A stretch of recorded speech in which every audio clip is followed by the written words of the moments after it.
La creencia en un Salvador de la humanidad es una creencia que unifica a todas las religiones del mundo. Parece ser que todas las principales religiones a lo largo y ancho del mundo comparten la creencia de que en algún momento del futuro aparece un hombre o un grupo de personas que libran una especie de batalla definitiva entre el bien y el mal, en el que las fuerzas del bien por fin conquistan a la maldad y se instaura un orden en el cual la verdadera religión conquista por completo el mundo y se restaura la armonía y la paz entre todos los seres vivientes. Este Salvador mundial aparece en una época en la que el mal predomina en el mundo de manera prácticamente absoluta.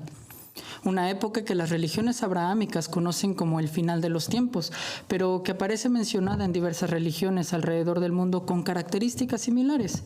Es una época en la que la conciencia de Dios se encuentra de tal manera disminuida entre los seres humanos que estos se entregan a sus instintos animales y se degradan a sí mismos, en la que el intelecto humano disminuye y aumentan el crimen, la corrupción y la tiranía. También es una época caracterizada por un incremento en los desastres naturales alrededor del mundo, como si Dios mandara estas grandes señales para despertar las conciencias de la gente o incluso para castigar a los humanos debido a los pecados que cometen. Mucha gente, y esta es una de las cosas que necesitamos aclarar, porque si no entendemos bien estos asuntos, puede que ya estén pasando a nuestro alrededor y ni siquiera nos demos cuenta. Y de hecho, según las creencias del cristianismo, así va a ser. La mayoría de las personas no se va a enterar de lo que está sucediendo hasta que tal vez sea demasiado tarde. La venida del Hijo del Hombre será como en los días en que vivió Noé. En aquellos días antes del diluvio, la gente comía y bebía, se casaba y daba a sus hijos en casamiento hasta el día en que Noé entró en el arca. Como ellos no sabían lo que iba a pasar, vino el diluvio y los arrasó a todos. Así será cuando venga el Hijo del Hombre. En esos días 2 hombres estarán trabajando en un terreno. Uno de ellos será llevado y el otro será dejado. 2 mujeres estarán moliendo. Una de ellas será llevada y la otra será dejada. Por lo tanto, ustedes manténganse alerta, porque no saben qué día va a venir su Señor. Y recuerden esto, si el dueño de una casa supiera a qué hora viene el ladrón, se quedaría despierto y no dejaría que el ladrón entrara a su casa. Por eso tienen que estar listos, porque el Hijo del Hombre vendrá a la hora menos pensada. Decía pues que mucha gente tiene la idea equivocada de que estas señales del fin de los tiempos son señales del fin del mundo, que el mundo se va a acabar, que la tierra va a ser destruida y que ocurrirá una especie de juicio colectivo después del cual cada quien se irá, ya sea al paraíso o al infierno. Una de las cosas que voy a tratar de demostrar durante esta lectura es que esta visión está completamente equivocada.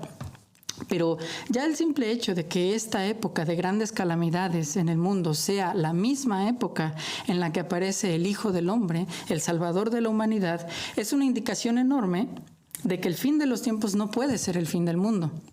Porque la función del Salvador de la humanidad, como su mismo nombre lo indica, es salvar a la humanidad. Si en el fin de los tiempos simplemente se acaba el mundo y comienzan el paraíso y el infierno, entonces el Salvador no tiene tiempo de hacer nada. Obviamente, mucha gente que lee los libros sagrados sabe que las cosas no suceden de esta manera. Sin embargo, lo menciono porque hay un gran sector de la población que no ha leído estos libros y que solamente se ha enterado de estos sucesos por lo que se suele contar o lo que aparece en la televisión o en las películas. Y ojo, no quiero decir con esto que la gente que lee los libros sagrados tenga una idea clara de lo que sucede en el final de los tiempos. Cualquiera de ustedes puede corroborar esto preguntando acerca del tema a varios de sus conocidos que leen la Biblia y se van a dar cuenta de que a pesar de que leen el mismo libro, la imagen que tienen en mente sobre lo que va a suceder es completamente distinta. La realidad es que los textos de la Biblia no son muy claros respecto a cómo se desenvuelven los eventos una vez que el Hijo del Hombre aparece. No hay tampoco ninguna indicación de la fecha en la que esto sucederá, sino todo lo contrario. Jesús dice, pero el día y la hora nadie la sabe, ni aun los ángeles de los cielos, sino solo mi Padre. Y aún incluso se dice, como ya leímos antes, que su aparición va a ser completamente inesperada. El Hijo del Hombre vendrá a la hora menos pensada. La única indicación clara que nos ofrece la Biblia es que podemos saber cuándo se acerca la venida del Salvador, porque veremos las señales del final de los tiempos ocurriendo alrededor de nosotros. Dice Jesús en el mismo pasaje, de la higuera aprended la parábola. Cuando ya su rama está tierna y brotan las hojas, sabéis que el verano está cerca. Así también vosotros, cuando veáis todas estas cosas, conoced que está cerca, a las puertas. La vez que yo me convencí de que estamos en el final de los tiempos fue después de mi primera visita a una mezquita musulmana, cuando leí en un libro que me habían regalado una famosa narración, un hadiz, que es como los musulmanes conocen a las narraciones sobre los dichos y hechos del profeta Mohammed y su familia, de ellos es la paz, en las que se mencionan dos de las señales del final de los tiempos. La narración es muy conocida por los musulmanes. En ella el arcángel Gabriel aparece en la forma de un viajero ante el profeta Mohammed, que es el fundador del Islam, y le hace varias preguntas acerca de la religión. La parte de la que estoy hablando dice así: dijo el hombre, háblame acerca de la hora. Dijo el profeta, el preguntado no sabe de ella más de lo que sabe el que pregunta. Dijo el hombre, háblame de sus signos. Dijo el profeta, cuando la esclava dé a luz a su señora y cuando veas a descalzos, desamparados pastores de ovejas compitiendo en la construcción de altos edificios. Esta es una de las muchísimas profecías del final de los tiempos que existen en la religión musulmana. Hay mucha gente, especialmente en Latinoamérica, que no tiene ni idea de en qué creen los musulmanes. Al igual que con el tema del final de los tiempos, de lo que se han enterado es de lo que aparece en la televisión y en las películas, que la verdad es que no suelen decir nada favorable respecto al Islam. La realidad es que la religión del Islam cree en el mismo Dios en el que creen los judíos y los cristianos, y cree también que la humanidad empezó con Adán y Eva en el jardín del Edén, del cual fueron expulsados después de que Adán comió del fruto prohibido.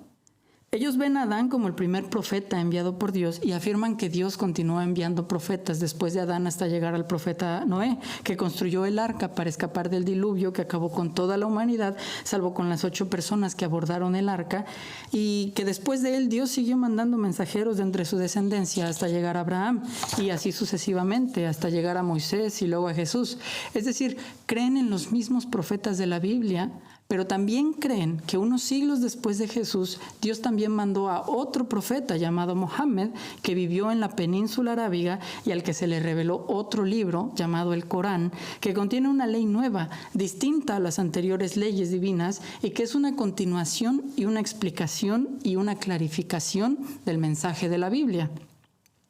Como pueden ver, las creencias del cristianismo y el islam son muy semejantes entre sí. Y aunque tal vez la reacción inicial de muchos cristianos sea decir que no ha venido a la tierra ningún mensaje de Dios después de la Biblia, ni ningún profeta después de Jesús, la realidad es que Jesús mismo, según lo que dice la Biblia, anunció que sí vendrían profetas después de él. Hay un pasaje de la Biblia, del que no se suele hablar en las iglesias, que se encuentra en el libro de Mateo, capítulo 23, versículo 34. En este capítulo, Jesús reprende duramente a los escribas y los fariseos, que son como los clérigos o los pastores de aquella época, y después de eso les dice, por tanto, he aquí que yo os envío profetas y sabios y escribas, y de ellos a unos mataréis y crucificaréis, y a otros azotaréis en vuestras sinagogas y perseguiréis de ciudad en ciudad. Yo os envío profetas y sabios y escribas, por lo que no se puede decir de ninguna manera que no haya profetas después de Jesús. Él mismo está diciendo que los va a enviar. Así que de buenas a primeras no se puede simplemente decir que Mohammed no sea un profeta de Dios. Esto puede parecer extraño porque para aquellos que no lo conocen, puede resultar impactante imaginar que todo un capítulo de la historia de la relación de la humanidad con Dios haya sucedido y ellos ni siquiera se hayan enterado. Es decir, millones de personas, miles de millones de personas ni siquiera se hayan enterado. Por otro lado, aquellos que sí conocen a Mohammed saben que él dijo que algunas partes de la Biblia están equivocadas y corrigió la narrativa bíblica en mucho más de un lugar. Y para ser honestos y transparentes, es cierto que la Biblia también dice que Jesús advirtió que vendrían varios falsos profetas y que los creyentes debían de tener cuidado y estar alerta. Jesús dice en la Biblia, cuidaos de los falsos profetas, que vienen a vosotros con vestidos de ovejas, pero por dentro son lobos rapaces. De hecho, poco tiempo después de la crucifixión, encontramos la siguiente advertencia en la primera carta de Juan. Amados, no creáis a todo espíritu, sino probad los espíritus para ver si son de Dios, porque muchos falsos profetas han salido al mundo. En esto conoceréis el Espíritu de Dios. Todo espíritu que confiesa que Jesucristo ha venido en carne es de Dios, y todo espíritu que no confiesa a Jesús no es de Dios. Y este es el espíritu del anticristo, del cual habéis oído que viene y que ahora ya está en el mundo. Entonces, la situación tal como la describe la Biblia es que después de Jesús comienza a haber una gran confusión, en la cual comienzan a aparecer muchos falsos profetas para engañar a la gente, mientras que existe un grupo de auténticos profetas que son rechazados, perseguidos y asesinados. Este es un asunto terrorífico si lo pensamos detenidamente, porque significa en primer lugar que si usted es de los que dice que no hay ningún profeta después de Jesús, usted directamente está en el grupo de los que rechazan a los profetas que Jesús mismo dijo que iba a enviar. Pero además, dado que hoy en día la inmensa mayoría de los cristianos comparte esta misma opinión y no reconocen a los profetas después de Jesucristo como una parte importante de su religión, este hecho por sí mismo nos obliga a hacernos una pregunta de un calado histórico tremendo. ¿No será acaso que la mayor parte de los cristianos, no solo en la actualidad, sino a lo largo de los últimos 20 siglos, han estado siguiendo las voces de falsos profetas y se han alejado del verdadero camino que Jesús les dejó trazado?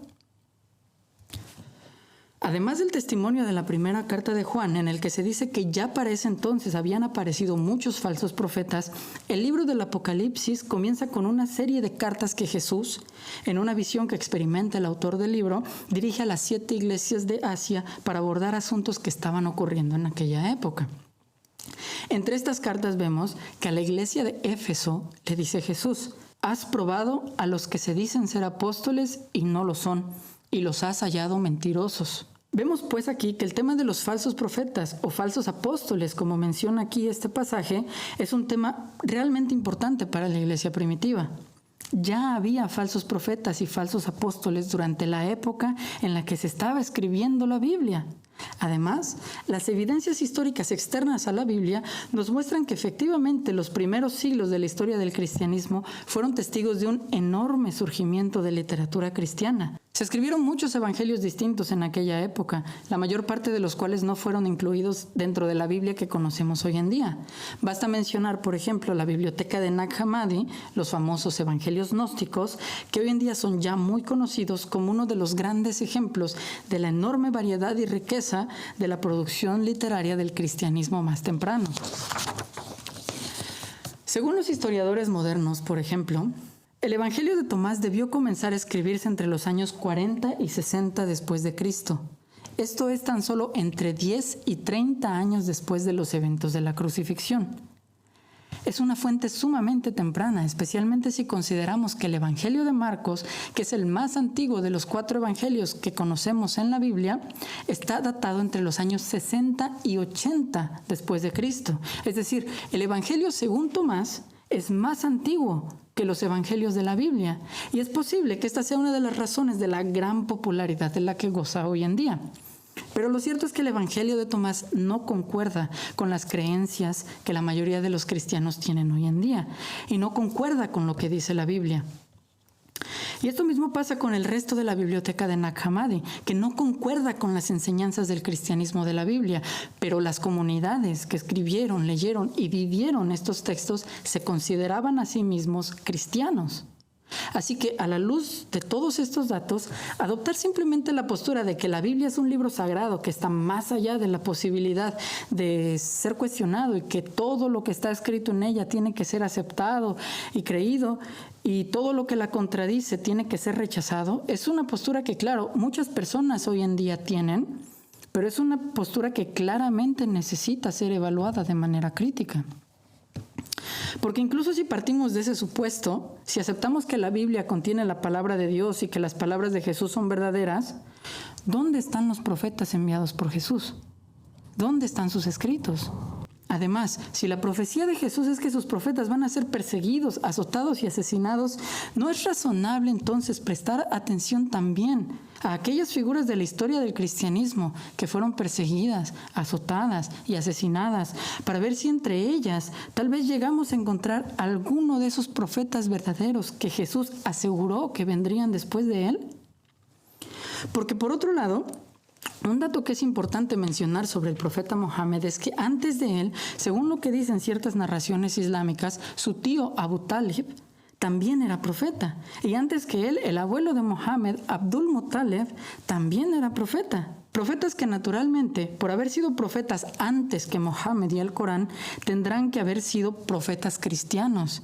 Y curiosamente, hoy en día, la mayoría de los musulmanes también los rechazan. Y dicen que fueron incrédulos y murieron en el paganismo preislámico, mientras que en realidad existen narraciones que afirman que fueron profetas antes que Mohammed. Lo que estas narraciones nos dan a entender es que entre los árabes existía la conciencia de que Dios les estaba continuamente enviando profetas antes que Mohammed, que existió una línea de profetas entre ellos, del mismo modo que entre los israelitas existió una línea de profetas que Dios les mandaba continuamente durante los tiempos del Antiguo Testamento. Así que el Islam surge en este contexto, en una época en la que es cierto que la mayoría de la gente se ha entregado a la idolatría y el politeísmo, pero donde también existe una conciencia de que Dios ha mandado profetas a esas tierras, a pesar de que estos profetas hayan sido rechazados en su mayor parte. Es una situación parecida a aquella en la que se encontraban los hijos de Israel en Egipto. La Biblia dice que en tiempos de José, los israelitas entraron en Egipto y fueron bien recibidos, pero tras la muerte de José, llegan al poder otros reyes que no reconocen a José ni su religión, y durante 400 años los israelitas no solamente son esclavizados, sino que se entregan a la idolatría de los egipcios, tal como lo demuestra el episodio en el que adoran al becerro de oro en el desierto. Pero no dejan de reconocer que son un pueblo al que Dios les había mandado profetas en el pasado. Mohammed aparece en un contexto muy similar y llega a predicar y revivir el monoteísmo entre los árabes del mismo modo en que Moisés llegó a predicar y revivir el monoteísmo entre los hebreos. Además, entre los árabes de la época de Mohammed también existían ciertas profecías de que aparecería un cierto profeta muy especial. Hay narraciones que mencionan que una comunidad de judíos se había mudado unos años antes del nacimiento del profeta Mohammed a la ciudad de Medina porque tenían profecías de que el profeta que mencionan sus escrituras aparecería ahí.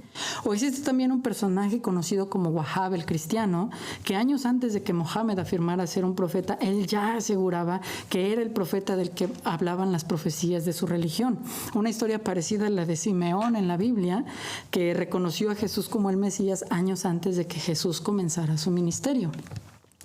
La situación, cuando menos, da mucho que pensar.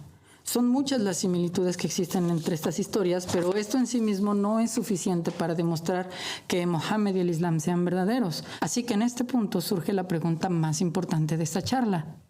¿Existe alguna manera de reconocer si alguien es un verdadero enviado de Dios? Esta pregunta es crucial no solamente porque queramos determinar si Mohammed fue o no fue un verdadero profeta, que no deja de ser una cuestión sumamente importante, pero que al final del día es acerca de algo que ocurrió hace más de 1400 años. La pregunta en realidad resulta más crucial cuando consideramos la época en la que nos encontramos hoy en día. ¿Cuál es la profecía más importante sobre el final de los tiempos? Porque las señales como los terremotos, las guerras, los desastres naturales están ahí para reconocer la época, pero al final del día la época hay que reconocerla no solamente para maravillarnos cuando veamos las señales, sino porque las señales son una indicación de la llegada del Hijo del Hombre. Jesús, la paz sea con él, dijo: cuando veáis todas estas cosas, conoced que está cerca, a las puertas. Además, como ya mencionamos antes, también Jesús, la paz sea con él, dijo que la llegada del Hijo del Hombre ocurrirá a la hora menos pensada y en un momento en el que la mayor parte de la gente estará distraída en otras cosas. Así que, a aquellas personas que realmente les interese enterarse cuando aparezca el Salvador de la humanidad para poder apoyarlo, ¿tienen alguna manera de saber que realmente es Él? Porque entre las señales del final de los tiempos también está que aparecerán falsos cristos y falsos profetas y mostrarán grandes señales y prodigios para así engañar, de ser posible, aún a los escogidos. Entonces vemos también que en el final de los tiempos hay otra gran confusión muy similar a la de los inicios del cristianismo, en la que aparecen varios falsos cristos y profetas y un solo Hijo del Hombre que es el verdadero. Ahora, muchos cristianos hoy en día tienen la expectativa de que un día de repente va a aparecer Jesús en el cielo y los muertos van a salir de sus tumbas y se van a escuchar unas trompetas en los cielos y esta será la manera en la que reconoceremos la segunda venida de Cristo. Sin embargo, si el asunto realmente es tan claro y tan sencillo como eso, lo lógico es que todas las personas que estén vivas en aquella época, que es esta época, simplemente verán todo esto y no les quedará ninguna duda de que todas las historias de la Biblia son verdaderas y nadie tendrá ninguna razón en absoluto para no creer en ellas. Todos los que habían abrazado cualquier otra religión antes de ese evento se volverán al cristianismo y confesarán que Jesús es su Señor y Salvador, y todos podrán entrar al reino de los cielos automáticamente debido a esta confesión, porque eso es lo que dice el cristianismo que hay que hacer para ser salvos. Sin embargo, esto no concuerda con la imagen que pintan las profecías bíblicas sobre el final de los tiempos. Jesús le enfatizó a sus discípulos que se necesita estar alerta, atentos a las señales, ya que, como ya dijimos antes, las profecías dicen que mucha gente va a estar distraída hasta que sea demasiado tarde. Tengan cuidado, no sea que se les endurezca el corazón por el vicio, la embriaguez y las preocupaciones de esta vida. De otra manera, aquel día caerá de improviso sobre ustedes, pues vendrá como una trampa sobre todos los habitantes de la tierra. Manténganse despiertos y oren para que puedan escapar de todo lo que está por suceder y presentarse delante del Hijo del Hombre. También muchas profecías acerca del Salvador de la humanidad, tanto en el Antiguo como en el Nuevo Testamento, mencionan que cuando éste aparece hay una gran cantidad de gente que va a ser castigada por rehusarse a creer y someterse a Dios. Así que la idea de que Jesús simplemente aparecerá un día en el cielo sin previo aviso y la gente saldrá de sus tumbas y esta será la primera y la única señal que habrá para reconocerle es contradictoria con las profecías de lo que sucederá tras la aparición del Hijo del Hombre. Además, las profecías del anticristo y los falsos profetas y falsos mesías perderían su importancia y no tendría sentido que Jesús le haya advertido a los creyentes que incluso los escogidos podrían ser engañados por ellos si no fuera porque en algún momento el verdadero Salvador de la humanidad se tiene que encontrar en una especie de competencia contra ellos. Que todos estos grupos durante algún periodo de tiempo estén tratando de ganar adeptos y la situación sea verdaderamente confusa para todos los habitantes de la tierra, salvo para aquellos que tengan la agilidad mental para descifrar la voluntad de Dios y reconocer al Hijo del Hombre. Aquellos que, como dice el último pasaje que hemos citado, se mantengan despiertos y oren para poder escapar de esta confusión y poder presentarse ante el verdadero Hijo del Hombre. Pero entonces, ¿cómo podemos reconocerlo?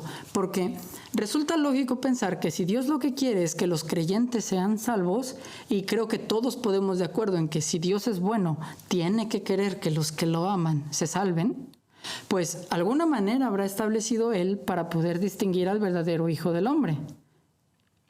Muchos podrán decir que este criterio es la misma Biblia, que uno debería estudiar las señales del final de los tiempos que están escritas en la Biblia y estas deberían ser suficientes para poder determinar cuál es el movimiento verdadero. Pero la realidad es que hoy en día la mayoría de las iglesias cristianas están de acuerdo en decir que estamos en el final de los tiempos, pero no son capaces de ponerse de acuerdo respecto a los detalles. Hay algunas iglesias que afirman que ocurrirá un evento conocido como el rapto, en el que de repente miles de personas desaparecerán, y hay otras que lo niegan completamente.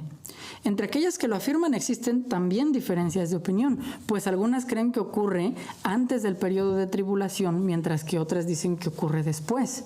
Estas son tan solo 4 de las muchas diferentes opiniones que existen sobre el tema, y cada una de ellas da pie a una visión distinta de todo el proceso del final de los tiempos. Diferentes iglesias adoptan diferentes opiniones, a pesar de que todos leen la misma Biblia.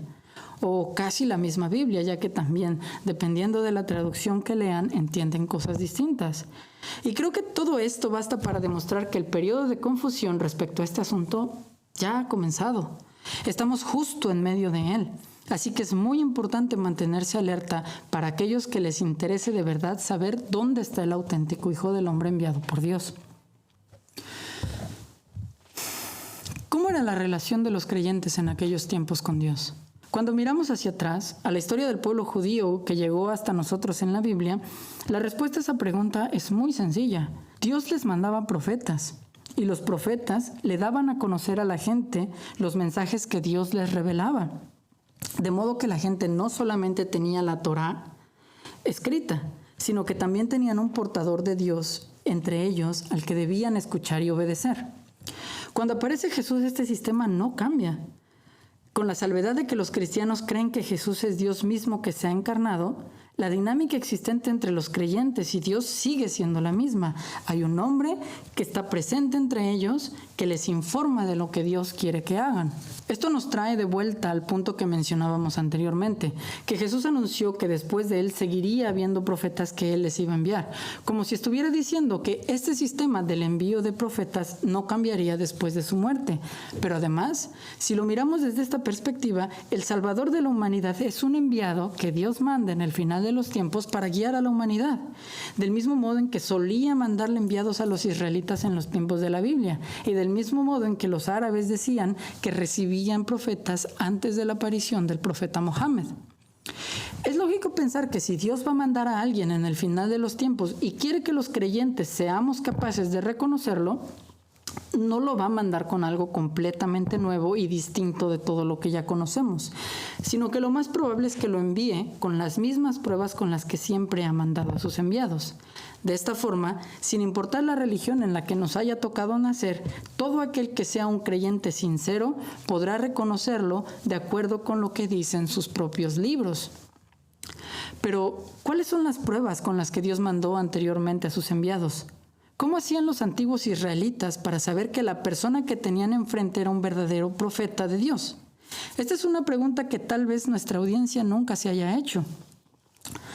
Hoy en día la mayor parte de las denominaciones del cristianismo admiten que sus pastores y maestros no son enviados de Dios, de la misma manera en que lo fueron, por ejemplo, Isaías y Jeremías, sino que más bien ellos ostentan este cargo en virtud de haber estudiado la religión.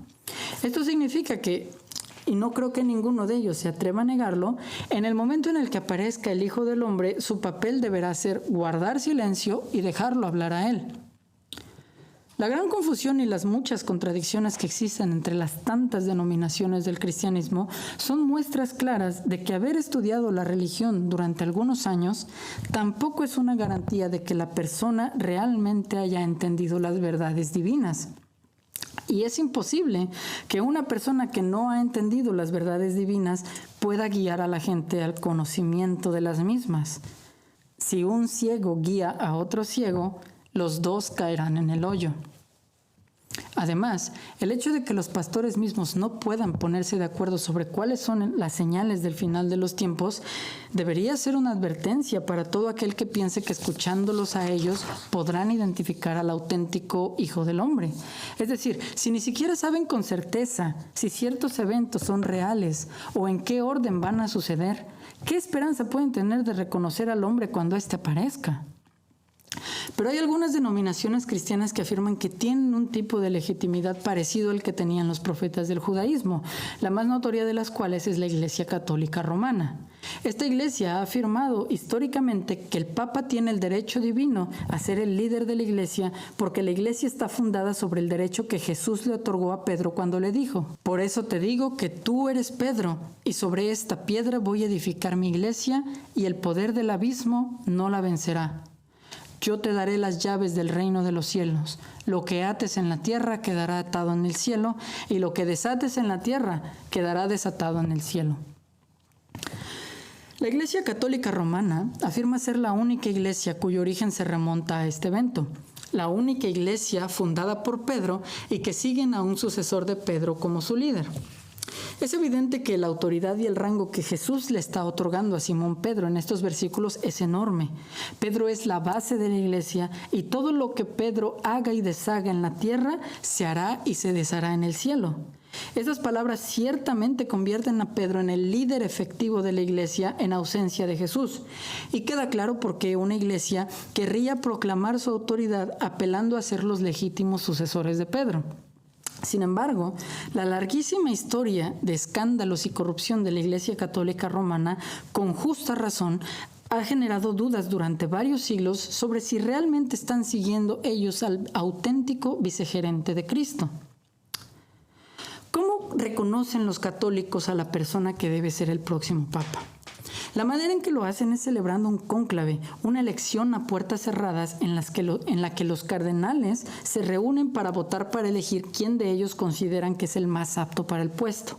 La razón que los católicos aducen para utilizar este método es porque en el libro de los Hechos se menciona que tras la apostasía de Judas Iscariote, los apóstoles se reunieron entre ellos para elegir al reemplazo de Judas. Hicieron una selección entre los hombres que habían estado con ellos durante todo el tiempo en que Jesús estuvo presente, seleccionaron a 2 de ellos y posteriormente la Biblia dice que hicieron una oración y echaron suertes para que Dios les diera a conocer quién de los 2 escogía él. El cónclave es sin duda un proceso muy similar a este. Sin embargo, hay un detalle muy importante que es necesario mencionar. A Matías se le seleccionó de esta manera para ser el reemplazo de Judas, no el sucesor de Pedro, uno de los 12 apóstoles, no el líder de la iglesia en su totalidad. El líder de la iglesia, Pedro, fue designado directamente por Jesús sin que éste pidiera la opinión de nadie. Y esto es importante porque esta había sido siempre la tradición entre los profetas anteriores a Jesús. En la Biblia encontramos varios ejemplos de designación directa para elegir al líder de todos los creyentes. Encontramos que Abraham designó directamente por orden de Dios a Isaac como su sucesor. Encontramos que Isaac designó a Jacob y que Jacob designó a José. Más tarde Moisés designó directamente a Josué como su sucesor. Samuel designó directamente a Saúl y a David como reyes de Israel. Encontramos que David designó a Salomón. Y más tarde encontramos que Juan el Bautista designó directamente a Jesús como su sucesor. Y aquí ocurre algo muy importante, porque no todos los judíos aceptaban a Juan el Bautista como un auténtico profeta en aquellos días. Entonces, lo que sucede es que Jesús, una de las primeras cosas que la Biblia dice que hace después del famoso ayuno de los 40 días y 40 noches en el desierto, es que va a una sinagoga de Nazaret y lee una profecía del profeta Isaías ante todos los asistentes. Y se puso en pie para leer las Escrituras. Le dieron el libro del profeta Isaías y al abrirlo encontró el pasaje que dice: «El Espíritu del Señor está sobre mí, porque me ha consagrado para llevar a los pobres la buena noticia de la salvación. Me ha enviado a anunciar la libertad a los presos y a dar vista a los ciegos, a liberar a los oprimidos y a proclamar un año en el que el Señor concederá su gracia». Cerró luego el libro, lo devolvió al ayudante de la sinagoga y se sentó. Todos los presentes lo miraban atentamente y él comenzó a decirles: «Este pasaje de la Escritura se ha cumplido hoy mismo en vuestra presencia». Lo que sucede en este pasaje es que Jesús reclama para sí mismo esta profecía del profeta Isaías. Isaías era un profeta del que los judíos no dudaban.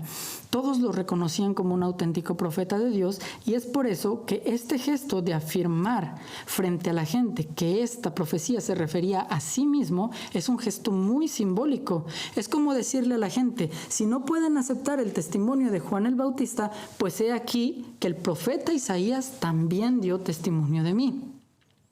Vemos pues que desde el Antiguo Testamento existe este sistema en el cual un enviado de Dios es reconocido por haber sido designado por su antecesor. Y es un sistema muy seguro, porque si el actual enviado de Dios le informa a la gente quién será su sucesor después de su muerte, entonces no hay confusión respecto a quién es aquel a quien los creyentes tienen que seguir. Pero incluso en los casos en los que la gente ha dejado de reconocer a los legítimos profetas, como parece ser el caso en la época de Juan el Bautista, todavía un auténtico enviado de Dios puede recurrir a mostrar entre las profecías que todo el mundo reconoce como auténticas aquellas que se refieren a Él, tal como lo hizo Jesús. Por lo que se lee en la Biblia, Jesús no cambió este sistema, sino que Él mismo lo utilizó cuando designó a Pedro como su sucesor. Entonces, no se puede decir que la Iglesia Católica esté siguiendo esta misma tradición. La manera en la que ellos votan para elegir al Papa se puede argumentar que se parece a la manera en la que Dios escogió a Matías como parte de los 12, pero no se puede decir de ninguna manera que sea la misma manera en la que Pedro fue designado como el sucesor de Jesús, ni la misma manera en la que Jesús reclamó su legitimidad mostrando la profecía que hablaba de él, mientras que tanto Jesús como Pedro sí se puede decir que estaban siguiendo la misma tradición de sus antecesores, los profetas del Antiguo Testamento. Otra de las características que los auténticos enviados de Dios comparten en el Antiguo Testamento y de las cuales también claramente participa Jesús es que siempre fueron los más sabios entre todas las personas. Ampliamente conocidas son las leyendas sobre la sabiduría del rey Salomón y en general, si Dios va a designar a una persona para juzgar con justicia entre los creyentes, ser su líder y ser el mediador entre ellos y él, lo lógico es que esta persona tenga más conocimiento que todas las demás. Jesús también demostró tener más conocimiento que ninguna otra persona cuando debatía con los rabinos de su época y los dejaba a todos en silencio. ¿Puede decir lo mismo la Iglesia Católica de sus papas? La respuesta es rotundamente no. Si bien es cierto que la Iglesia Católica ha financiado empresas científicas a lo largo de su historia, un interés por la ciencia no equivale a ser el más sabio de la época. Es más, debido a la manera en la que se conduce la ciencia, cuyo objetivo es hacer descubrimientos sobre cosas que se desconocen, la participación en empresas científicas es una prueba de que no se posee este conocimiento. Por otro lado, la lista de personas que fueron condenadas a muerte por la Iglesia Católica por sostener ideas heréticas, es decir, conocimientos que contradicen sus enseñanzas, es interminable. Su política a lo largo de los siglos más bien parece ser la de controlar la narrativa y censurar violentamente a los que se oponen a ella. Una tercera característica que comparten todos los auténticos enviados de Dios es lo que nosotros llamamos el llamado a la supremacía de Dios. ¿Qué quiere decir, en resumen, que la persona a la que Dios designa, el enviado de Dios, está investido de una autoridad divina ante los creyentes? Dado que se entiende que Dios habla a través de esta persona, la manera de obedecer a Dios es obedeciendo a la persona a través de la cual Dios habla. Ampliamente conocido es el hecho de que los judíos estaban esperando al Mesías, porque el Mesías es el prometido rey que le devolvería el esplendor al pueblo de Israel y lo llevaría a una era de esplendor por encima de todos los pueblos del mundo. Pero el Mesías como tal es un rey, un gobernante, alguien a quien se debe obedecer. El mismo rango de profeta en el Antiguo Testamento da a entender que es también alguien a quien se debe obedecer. Y este punto es interesante porque lo que da a entender es que la autoridad del enviado de Dios también le permite, al menos en teoría, modificar la ley. Esto no todos los profetas lo hicieron, pero sí es algo que vemos que hace Jesús cuando, por ejemplo, prohíbe el divorcio y la poligamia.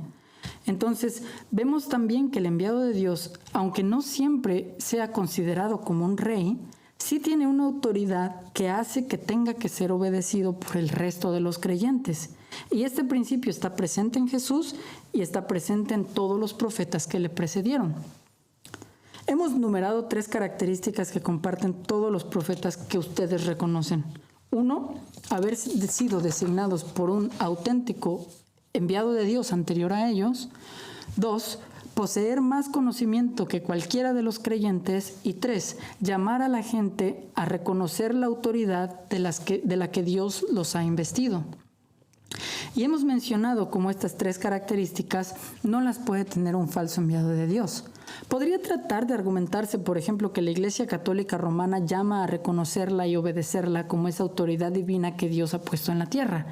Pero no se puede decir ni que el Papa sea la persona más sabia del mundo, o de otro modo, con su propio conocimiento ya habría derrotado a todas las demás religiones del mundo, considerando la eminente posición en la que se encuentra como líder de la religión más numerosa de la tierra. Ni tampoco se puede decir que la autoridad del Papa se remonte hasta Jesús de ninguna manera comprobable. Jesús designó a Pedro, pero al Papa se le elige por votación, algo que no encontramos en la Biblia que Dios haya aprobado nunca. Los líderes de los protestantes ni siquiera afirman haber sido elegidos por Dios, con lo cual, ¿qué autoridad pueden exigir para sí mismos? Y las iglesias ortodoxas afirman que no se suponía que hubiera un solo líder para toda la iglesia, para toda la religión, pero el mismo hecho de que Dios designa a sus enviados ya presupone que la religión sí tiene que tener un liderazgo unificado. Todavía se podría intentar argumentar que después de Jesús las cosas cambiaron y ya no es necesario seguir a un enviado de Dios, porque Dios envió al Espíritu Santo, según lo que dice el libro de los Hechos, para todos los creyentes. Pero para quien defienda esto, sigue habiendo dos preguntas que es necesario, es obligatorio responder. Número 1. ¿Dónde están los profetas que Jesús dijo que enviaría después de él? Además de que el hecho de que Jesús envíe profetas contradice la idea de que no sea necesario escuchar y obedecer a los profetas. Número 2. Si todos los cristianos tienen el Espíritu Santo, ¿por qué no entienden todos la Biblia de la misma manera? Porque la cantidad de opiniones contradictorias entre ustedes es infinita. Pero el Espíritu Santo proviene de Dios y Dios es uno solo y no se contradice a sí mismo.